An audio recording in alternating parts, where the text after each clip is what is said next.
What happens when the abused finally fights back?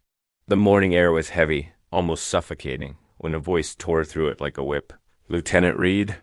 200 soldiers snapped to attention, boots striking the parade ground in perfect unison.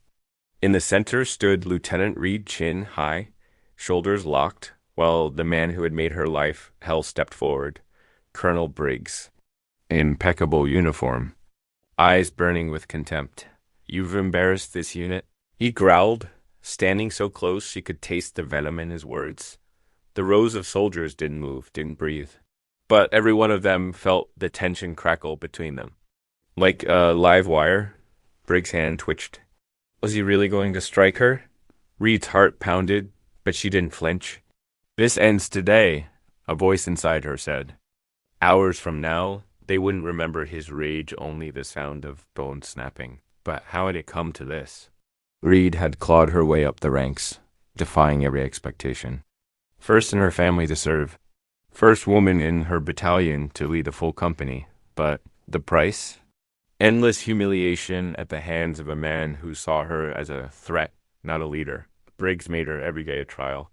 He undermined her, mocked her, and waited for the smallest mistake to crush her. Yet Reid kept her head high, determined to lead with honor and show the younger cadets that true strength wasn't about intimidation. That morning, during a tactical briefing, she'd corrected him just a small factual correction about troop positioning. His face turned dark. The meeting ended abruptly. Minutes later, she was ordered to the parade ground. Now he circled her like a predator. You think you know more than me? His voice dripped with venom. You're an embarrassment to this uniform. Humiliation burned in her chest. But before she could answer, Briggs raised his hand. The battalion froze. Her training screamed, stand still, take it. But a stronger voice whispered, no, respect is not earned through silence. She took a half step back, her voice steady. With all due respect, sir. You don't get to put your hands on me. Briggs' face twisted into rage. You dare?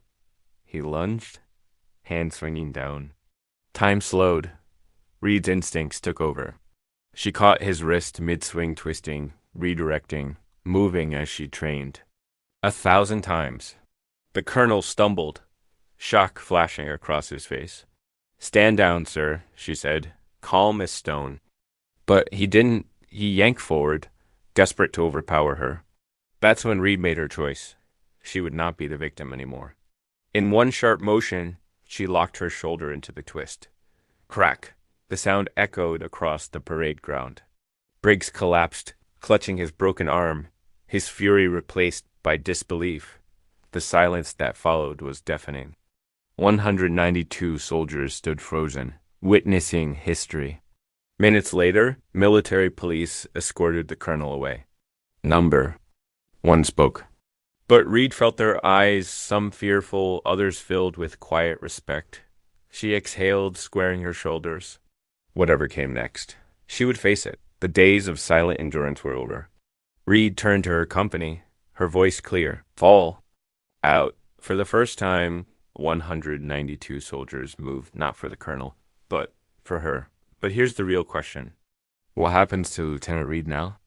Will she be court-martialed for what she did, or will the truth finally set her free? Comment below what you think happens next, and if enough of you want it, we'll release part 2 to reveal her fate.